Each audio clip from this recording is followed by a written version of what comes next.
تو میں بات کر رہا ہوں کہ کسی اتھینٹک علماء سے یا کسی دارالفتح سے یا کسی سے فتویٰ لے کے اس پہ پھر جو ہے اس کو کسی اپنے عالموں سے جو میرے جن سے میں نے سیکھا ہے یا جن سے میں سیکھتا ہوں ان سے مشورہ کر کے تو وہ اس میں جو ہے کچھ غلطیاں یا کچھ کوتاہیاں یا کمیاں ہوں گی جو ان کو دور کر کے میں انشاءاللہ اس کو پبلش کرنے کی کوشش کروں گا. ٹھیک ہے کہ رب تعالیٰ نے ہمیں 1400 سال پہلے کیسے بتا دیا. ٹھیک ہے کہ اس دنیا سے اس دنیا کا راستہ کیسے ہے, اشارہ رب نے قرآن میں دیا ہے. ٹھیک ہے تو اس چیز کو جاننے کے لیے جو ہے ہماری کیا جو یہ اہل مغرب ہے وہ کب سے, ٹھیک ہے کب سے کتنا عرصہ سے جو ہے وہ عرصہ دراز سے جو ہے وہ اس تحقیق یا ریسرچ میں لگے ہوئے ہیں. ٹھیک ہے کہ اسپیس اینڈ ٹیکنالوجی کے اعتبار سے وہ چاند تک گئے ہیں. ٹھیک ہے تو واللہ عالم وہ جھوٹا دعویٰ کرتے ہیں یا جو بھی. ٹھیک ہے تو مطلب اسپیس اینڈ ٹیکنالوجی میں وہ سب سے زیادہ آگے ہیں.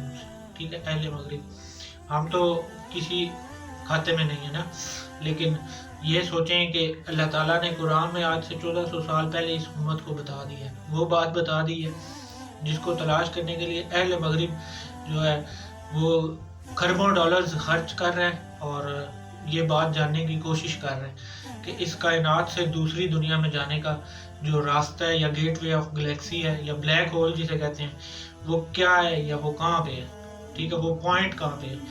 ٹھیک ہے تو اس کا رب تعالیٰ نے قرآن میں کیسے اور کہاں ذکر کیا ہے یہ میں آپ کو انشاءاللہ جلد کچھ عرصے میں جب مجھے لگے گا کہ وہ ایک اتھینٹک ڈاکومنٹ ہے یا اس میں جو کمی ہیں وہ دور ہو گئی ہیں تو میں انشاءاللہ اس کو پبلش کرنے کی کوشش کروں گا اور آپ بہن بھائیوں کو بتاؤں گا. ٹھیک ہے تو اس سے یہ ہوگا کہ آپ کو سمجھ آئے گی یا آپ کو پتہ چلے گا کہ قرآن اصل میں کیا چیز ہے. ٹھیک ہے یا قرآن کی جو بے حرمتی ہے وہ اصل میں ہم جو کر رہے ہیں وہ کیا ہے. ٹھیک ہے وہ تو جو بغیرت یا وہ جو یہودی عیسائی بے حرمتی کرتے ہیں وہ تو کرتے ہی کرتے ہیں, ان کا تو دین اسلام سے کوئی تعلق ہے ہی نہیں. ٹھیک ہے تو وہ بے حرمتی کرنا ان کے لیے جو ہے معنی نہیں رکھتا. ہمارے لیے معنی اس لیے رکھتا ہے کہ ہم جو خود بتاتے خود ہر گھر میں جو قرآن کی بے حرمتی ہو رہی ہے وہ کیا ہے. ٹھیک ہے تو قرآن کو سمجھنا یا قرآن کو پڑھنا کتنا ضروری ہے اس لحاظ سے بھی آپ کو وہ بات سمجھ آئے گی جب میں اس چیز کو سامنے لے کے آؤں گا. ٹھیک ہے تو آپ کا اور میرے بہن بھائیوں کا جتنے بھی ہیں وہ سب کو شوق پیدا ہوگا. ٹھیک ہے محبت بڑھے گی کہ ہم قرآن کو سیکھیں. ٹھیک ہے تو اللہ تعالیٰ نے کیسے کیسے معجزات کا ذکر کیا ہے قرآن میں. ٹھیک ہے اور کیسی کیسی باتیں اور کیسی کیسی چیزیں رب تعالیٰ نے قرآن میں بیان کی ہیں ہم تصور بھی نہیں کر سکتے.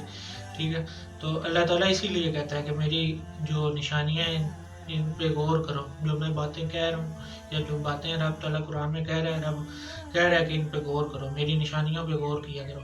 ٹھیک ہے تو ہم غور اور فکر نہیں کرتے. ٹھیک ہے قرآن کو پڑھنا اور ہے, قرآن پہ جو غور و فکر ہے وہ لامحدود ہے.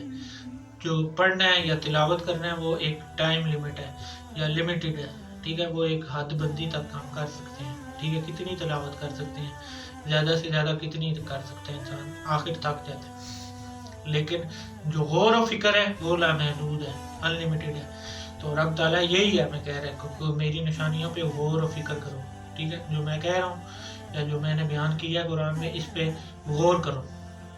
ٹھیک ہے تو غور و فکر کرنے سے ساری چیزیں سمجھ آ جاتی ہیں. اللہ تعالیٰ اس ملک قوم اور امت پر خاص کرم کرے اور رحم کرے. ٹھیک ہے تو آج جو میرا ٹاپک تھا وہ یہی تھا, ماڈرن سائنس اور ٹیکنالوجی یا اہل مغرب کے جو ہمیں تانے ملتے ہیں کہ وہ ترقی کر گئے اور مسلمان جو ہے وہ پیچھے رہ گئے.